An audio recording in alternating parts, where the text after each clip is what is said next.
Legend has it that there is a tree that possesses unparalleled healing. He was always chasing up. There's no such thing as curses. She wants to kill you.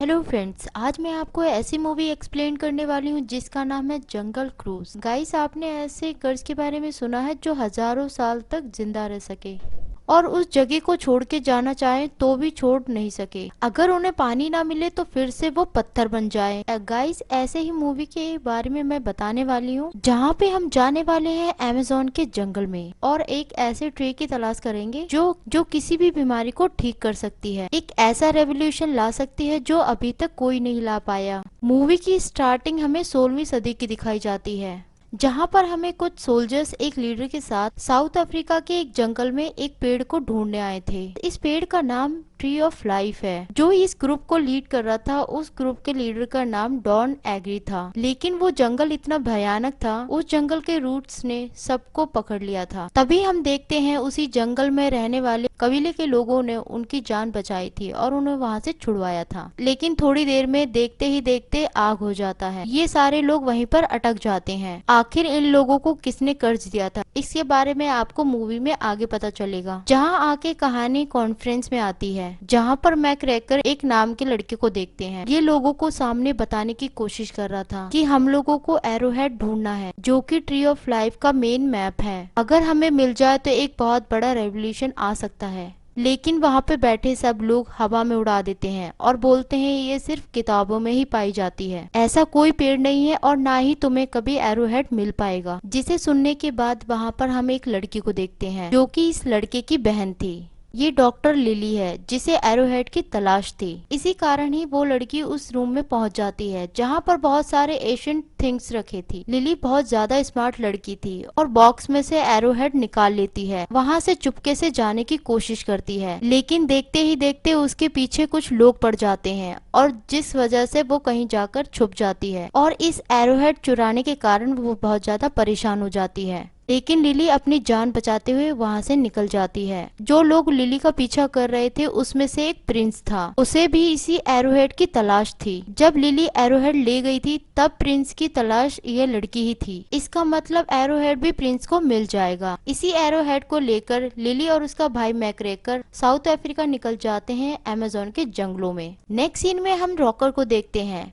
जो कि एक scraper है, यानी वो इसी river के अंदर एक क्रूज चलाता है, एक ऐसा टूटा फूटा क्रूज जो कि अमेज़न के जंगल को अच्छी तरह से जानता है। इस मूवी में रॉक का नाम फ्रैंक है, जो कि क्रूज में बैठे लोगों को बताता है ये सबसे बड़ी चीप क्रूज है जहाँ पर आप सभी लोगों का वेलकम है। जहाँ पे फ्रैंक इन सभी विजिटर्स को छोटी से लेकर बड़ी चीज तक के बारे में दिखाता है। यहाँ पर सभी जानवर से लेके कबीले के लोग तक फ्रैंक के दोस्त थे।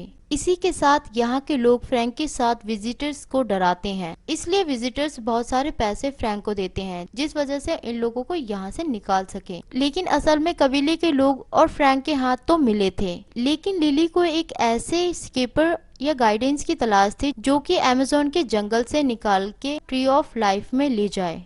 इसी कारण उसे पता चलता है कि यहाँ पर नीलू नाम का कोई ओनर है जो कि क्रूज चलाता है। इसलिए इसी कारण लिली मिस्टर नीलू को यहाँ पर ढूंढने के लिए पहुँचती है। जहाँ पर हमें दूसरी तरफ पता चलता है फ्रैंक ने बहुत ज्यादा ही उधार नीलू से ले लिया था, जिस कारण नीलू ने फ्रैंक के क्रूज का इंजन ले लिया था। नीलू फ्रैंक से बोलता है जब तक तुम मेरे पैसे नहीं लौटा दोगे तब तक तुम ये इंजन नहीं ले जा सकते हो। इसी कारण फ्रैंक को अपना इंजन छुड़वाना था और वो पहुँच जाता है नीलू के ऑफिस में इसकी चाबी लेने के लिए।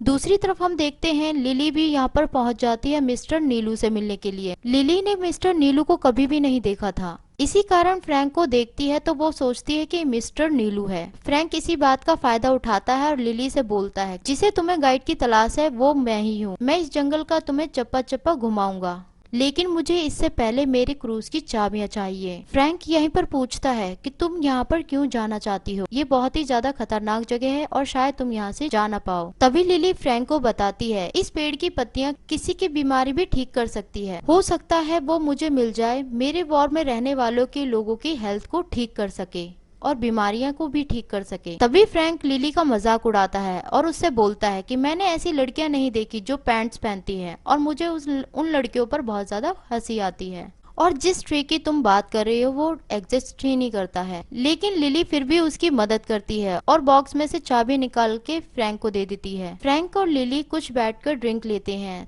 तभी उसका भाई मैक और मिस्टर नीलू वहाँ पे पहुँच जाते हैं, जिसके बाद लिली को पता चलता है कि फ्रैंक ने उससे झूठ बोला था। तभी इन सब के बीच में एक जैगुआर आ जाता है और सभी लोग डरने लगते हैं, लेकिन फ्रैंक उससे नहीं डरता, उससे लड़के उसे बाहर भेज देता है। तभी लिली को लगता है कि फ्रैंक बेस्ट आदमी है, ये जंगल में काफी अच्छे से घुमा देगा, और तब जाकर इन दोनों की डील कंप्लीट होती है। जिसके बाद हम देखते हैं जिस जैगुआर ने फ्रैंक पर अटैक किया था वो तो एक्चुअल में उसकी पेट थी, जिसका नाम प्रॉक्सिमा था। यानी फ्रैंक ने फिर से एक झूठ बोला। फ्रैंक वहीं पर देखता है मैकग्रेगर बहुत सारा सामान लेकर क्रूज में जा रहा है, जो कि बिल्कुल पॉसिबल नहीं है। दूसरी तरफ लिली को पता चलता है कुछ लोगों ने मासूम बर्ड्स को केज में बंद करके रखा है। यहाँ पर फ्रैंक मैकग्रेगर के सारे बैग को पानी में फेंक देता है। दूसरी तरफ लिली को उन लोगों ने पकड़ लिया था जिसने कुछ पैम्पलेट देखे थे, और वो पैम्पलेट्स प्रिंस ने बनवाए थे कि जिसे लिली नाम की लड़की मिल जाए वो उसे पकड़ ले और उसे इनाम दिया जाएगा।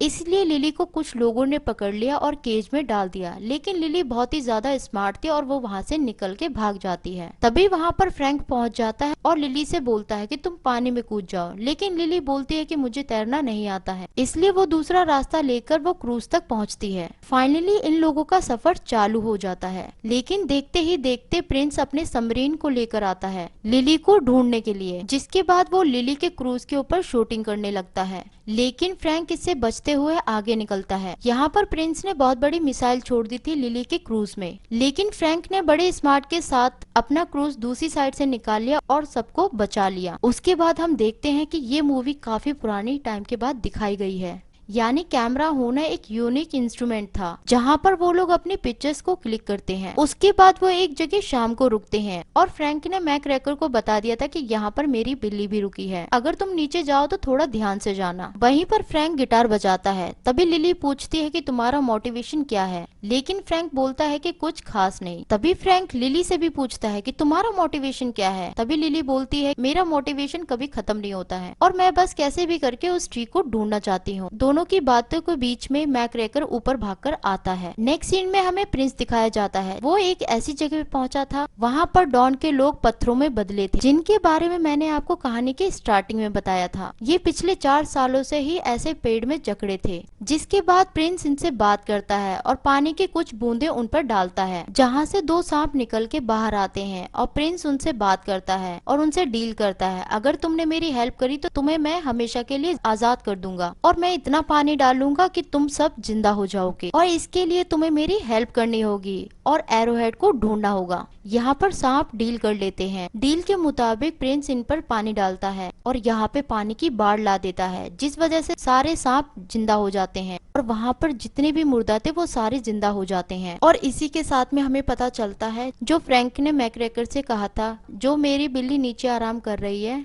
वो प्रॉक्सिमा थी, जिसे देखकर मैकग्रेगर ऊपर भागकर आता है। लोग रास्ता अपना काफी आगे तक तय कर चुके थे और जो कि बहुत ही ज्यादा खतरनाक रास्ते आने वाले थे। प्रॉक्सिमा ने यहाँ पर थोड़ी अल्कोहल पी ली थी और यहाँ पर क्रूज पूरी तरह से वाटरफॉल में गिरने वाली थी, लेकिन जैसे तैसे फ्रैंक क्रूज को मोड़कर दूसरी तरफ ले आया। क्रूज की इतनी शानदार राइड होने के बाद में सबको चक्कर आ गए थे और कोई अपने होश में नहीं था। इसी कारण लिली और मैकग्रेगर वॉमिटिंग करने लगते हैं। फिर दूसरी तरफ फ्रैंक प्रॉक्सिमा से मिलता है, जिसे बहुत ही ज्यादा चक्कर आ रहे थे और वो भी नीचे गिर गया था और उसे भी वॉमिटिंग आना शुरू हो गई थी। नेक्स्ट सीन में फ्रैंक मैकग्रेगर से बात कर रहा था। तभी लिली क्रूज के बंद कमरे में नीचे पहुंच जाती है। वहाँ पे लिली को बहुत सारी चीजें मिलती है, यानी उसे ट्री ऑफ लाइफ से जुड़ी हुई चीजें मिलती हैं और साथ ही साथ उसे मैप्स भी मिलते हैं, जहाँ पर लिली फ्रैंक से पूछती है कि तुम तो बोल रहे थे कि सारी चीजें झूठी हैं, फिर ये चीजें तुम्हारे पास क्या कर रही हैं? तो फ्रैंक बताता है कि काफी सालों पहले मैं भी इसकी तलाश कर रहा था, लेकिन बहुत कोशिश करने के बाद भी मुझे ये चीजें नहीं मिल पाई और मैंने अपनी तलाश को छोड़ दी। नेक्स्ट सीन में हम देखते हैं मैकग्रेगर के नेक में एक एरो लगता है और जब लिली और फ्रैंक बाहर आते हैं तो उनकी नेक में भी एक एरो लगता है, जिसके बाद हमें पता चलता है कि कबीले के लोगों ने इनको उठा लिया है। नेक्स्ट सीन में ये लोग होश में आते हैं तो ये देखते हैं कि इनके हाथ बंधे हुए हैं। फ्रैंक यहाँ पे लोकल लैंग्वेज में बात करने की कोशिश करता है यहाँ के लीडर से, लेकिन वो लीडर इन लोगों को छोड़ने से मना कर देती है। तभी फ्रैंक लिली से बोलता है कि तुम इन लोगों को एरोहेड दे दो, जिसकी वजह से ये हम लोगों को छोड़ देंगे। लेकिन लिली मना कर देती है और लिली फ्रैंक से बोलती है जो मैं बोलूं इन लोगों को वही बोलो। लेकिन कुछ देर बाद लिली अपने हाथ खोलकर इन लोगों पर अटैक कर देती है, जिसके बाद कबीले की लीडर अपना फेस से मास्क निकालती है और जोर जोर से हंसने लगती है। और इसी के साथ फ्रैंक से बोलती है कि तुम हमारे साथ ऐसा कैसे कर सकते हो, और तुमने हमसे डील करी थी कि हमें तुम कुछ भी नुकसान नहीं पहुंचाओगे, लेकिन ये लड़की हमें नुकसान क्यों पहुंचा रही है। तब जाकर लिली को पता चलता है कि फ्रैंक भी इन लोगों से मिला हुआ है, और ये बात सुनकर लिली बहुत ज्यादा भड़क जाती है। और लिली फ्रैंक से बोलती है कि तुम कितना झूठ बोलोगे, कब तक बोलोगे। लेकिन जो भी हुआ उसके बाद लिली एरोहेड पर लिखी हुई चीजें कबीले के लीडर से पढ़वाती है, जिसके बाद वो जगह को एक्सप्लेन करती है और वो देखती है कि मैप में ये जगह कहाँ हो सकती है। एक ऐसी जगह जो स्नेक अपने ही पूंछ को काट रही हो, और इसी के साथ चांद भी अपनी रोशनी पेड़ पर डालेगा और ब्लूम करेगा। उसके बाद लिली फ्रैंक से बहुत ज्यादा गुस्सा हो जाती है और उसे बोलती है कि ये लो अपने पैसे, मैं अपना आगे का रास्ता खुद ढूंढ लूंगी, मुझे तुम्हारी हेल्प की कोई जरूरत नहीं है, तुम यहाँ से वापस जा सकते हो। लेकिन फ्रैंक जाने से मना कर देता है और लिली से बोलता है कि आगे का रास्ता बहुत ही ज्यादा भयानक है और तुम अकेले जाओगी तो कभी भी जिंदा वापस नहीं आओगी। वहाँ पर रहने वाले लोगों की एक प्रथा थी जो कि फेस पे एक रेड कलर का मास्क लगाते थे, लेकिन मैकग्रेगर को ये नहीं पता था कि एक तरीके का टैटू है और ये परमानेंट हो सकता है और काफी सालों बाद निकलेगा। देखते ही देखते डॉन के लोग वहाँ पर पहुँच जाते हैं और अलग अलग तरीके की उनमें पावर्स थी। कोई गीली मिट्टी से उठा हुआ था तो किसी के आसपास बहुत सारी मधुमक्खियां थीं। डॉन के अंदर से बहुत सारे सांप निकल रहे थे। उन्हीं के साथी में से एक साथी के अंदर से रूट्स निकल रही थी और ये सब लोग लिली से एरोहेड्स लेने के लिए पहुंचे थे। ये आधे जिंदा और आधे मुर्दा कबीले के लोगों पर अटैक कर देते हैं और वहाँ पर इन सब में फाइट हो जाती है। फ्रैंक के हाथ में एरोहेड आ जाता है, जिस कारण उसके बॉडी में एक स्वाड लग जाती है। वो लिली की तरफ एरोहेड फेंक देता है और खुद टकराकर नीचे गिर जाता है। जिसके बाद कबीले की लीडर लिली और मैकग्रेगर से बोलती है तुम इतना भागो और इतनी तेज भागो कि पानी तुम्हें टच ना कर पाए। इसी कारण लिली और मैकग्रेगर और बहुत तेज भागते हैं, लेकिन जैसे ही डॉन के लोग उनके पीछे भागने लगते हैं तो वहाँ पर पानी नहीं दिखता है। इसी कारण जंगल का कर्ज इनको अपनी तरफ खींच लेता है। नेक्स्ट मॉर्निंग में लिली बहुत ज्यादा परेशान हो जाती है क्योंकि फ्रैंक वहाँ पर मारा गया था। लेकिन आगे जाकर लिली फ्रैंक को देखती है और उसकी बॉडी में स्वाड लगे हुए देखती है तो वो बहुत ज्यादा घबरा जाती है और मैकग्रेगर भी बहुत ज्यादा घबरा जाता है। और लिली देखती है कि फ्रैंक की बॉडी से बिल्कुल भी खून नहीं निकलता है और वो सोचती है कि ये इंसान है या फिर मुर्दा। तब जाकर फ्रैंक लिली से बोलता है कि मैं तुम्हें सब कुछ बताऊंगा, उससे पहले ये स्वाड मेरी बॉडी से निकालो। जैसे ही लिली फ्रैंक की बॉडी से स्वाड निकालती है मैकग्रेगर घबराकर गिर जाता है और वो बेहोश हो जाता है। रात में हुई लड़ाई से मैकग्रेगर का पैर फ्रैक्चर हो जाता है। इसी कारण लिली अपने भाई से बोलती है कि तुम एक सेफ जगह चले जाओ और मैं जल्द ही तुम्हारे पास में लौट आऊंगी। वहाँ दूसरी तरफ मधुमक्खियों को भेजा था प्रिंस को लोकेशन बताने के लिए कि आखिर लिली कहाँ पर है और वो एरोहेड अभी भी लिली के पास है। नेक्स्ट सीन में फ्रैंक लिली को बताता है कि मैं पिछले 4 सालों से जिंदा हूँ और इन्हीं अमेज़न जंगलों में घूम रहा हूँ। जो डॉन के लोग हैं मैं उन्हीं के साथ इस जंगल में आया था और डॉन की एक बेटी थी जिसे बहुत बुरी तरीके से बीमारी ने जकड़ लिया था। इसी कारण डॉन को पता चला था कि उसी पेड़ की पत्तियां लाकर अपनी बेटी को ठीक करेगा। काफी टाइम से ये जंगलों में घूमते रहे लेकिन हम सबको कुछ भी नहीं मिला और धीरे धीरे करके हम लोग मारे चले गए। तब हमें इन कबीले वालों लोगों ने ठीक किया और हम लोगों की देखभाल की। लेकिन डॉन के अंदर लालच आ चुका था और उसने कबीले के लीडर से उस लोकेशन के बारे में पूछ लिया था और साथ ही एरोहेड को देने के लिए कहा, लेकिन कबीले के लीडर ने मना कर दिया था, जिस वजह से डॉन ने सारे जंगलों में आग लगा दी और सभी लोगों को मार दिया। इसलिए कबीले के लीडर ने इन सबको बहुत बुरा कर्ज दिया कि तुम सब कहीं नहीं जा पाओगे और सालों साल तुम यहीं पर रहोगे। अगर तुम्हें पानी मिल गया तो तुम लोग जिंदा हो जाओगे, अगर नहीं मिला तो तुम लोग मुर्दा हो जाओगे। जब जंगल जल रहा था तभी फ्रैंक ने इन लोगों की मदद करी थी और फ्रैंक ने डॉन की भी मदद करी थी, लेकिन डॉन ने फ्रैंक को ही मार दिया था। लेकिन कुछ दिन बाद डॉन और फ्रैंक की लड़ाई होने लगी, लेकिन एक दिन बाद फ्रैंक ने डॉन के सोल्जर्स को ही ट्रैप में बंद कर दिया था, जिससे कि इन्हें पानी न मिल पाए और ये पत्थर में चेंज हो जाए। इसलिए फ्रैंक 400 सालों से जिंदा रहने के लिए और अपना मन बहलाने के लिए विजिटर्स को घुमाता है। नेक्स्ट सीन में हम देखते हैं प्रिंस ने मैकग्रेगर को पकड़ लिया था, जिस वजह से मैकग्रेगर को रास्ता बताना पड़ता है। और प्रिंस को लिली की लोकेशन बता देता है, जहाँ पर प्रिंस को लिली के लोकेशन के बारे में पता चल चुका था। वहीं दूसरी तरफ लिली और फ्रैंक अपने डेस्टिनेशन पे पहुंच चुके थे, लेकिन देखते हैं कि हर तरफ पानी था, इसलिए फ्रैंक बोलता है कि हमें पानी से ही गुजरकर जाना पड़ेगा। फ्रैंक यहीं पर लिली से कहता है कि मैं इस कर्ज से बहुत ज्यादा परेशान हूँ, तो तुम पेटल लेके यहाँ से चली जाना। तभी लिली फ्रैंक से बोलती है और झगड़ा करती है कि मैं तुम्हें पसंद करती हूँ, हम दोनों ही यहाँ से पेटल लेके निकलेंगे। और फाइनली उन दोनों को पानी के अंदर जाना था, लेकिन लिली पानी से डरती थी क्योंकि उसे स्विमिंग नहीं आती थी और वो शायद वो काम नहीं कर पाएगी। लेकिन फ्रैंक लिली को पानी में ले जाता है और वहाँ पर उनको रास्ता खोलना था, लेकिन लिली का पैर एक ऐसी जगह पर पड़ जाता है जहाँ पर केज पूरी तरह से बंद हो जाती है और दरवाजा बंद होने के कारण लिली बहुत ज्यादा पैनिक हो जाती है। जैसे तैसे देखते हैं लिली लीवर को पुल कर देती है और वहाँ से पानी नीचे निकलने लगता है, लेकिन इतने ही देर में लिली वहाँ पर बेहोश हो चुकी थी। लेकिन उसके बाद फ्रैंक लिली को होश में लाने की कोशिश करता है और जहाँ पर वो लोग किताबों की कहानियों को सच होते हुए देखते हैं और वो देखते हैं कि ये पेड़ असलियत में है और इन लोगों ने फाइनली उसे ढूंढ लिया था। नेक्स्ट सीन में हम देखते हैं कि प्रिंस भी वहाँ पर पहुँच चुका था और मैकग्रेगर को भी साथ में लेके आया था और लिली से बोलता है अगर तुमने मुझे एरोहेड नहीं दिया तो मैं तुम्हारे भाई को मार दूंगा। लिली को ना चाहकर भी एरोहेड प्रिंस को देना पड़ता है, जिसके बाद प्रिंस उन लोगों को ले जाता है। अगर कुछ भी पजल हुआ तो ये दोनों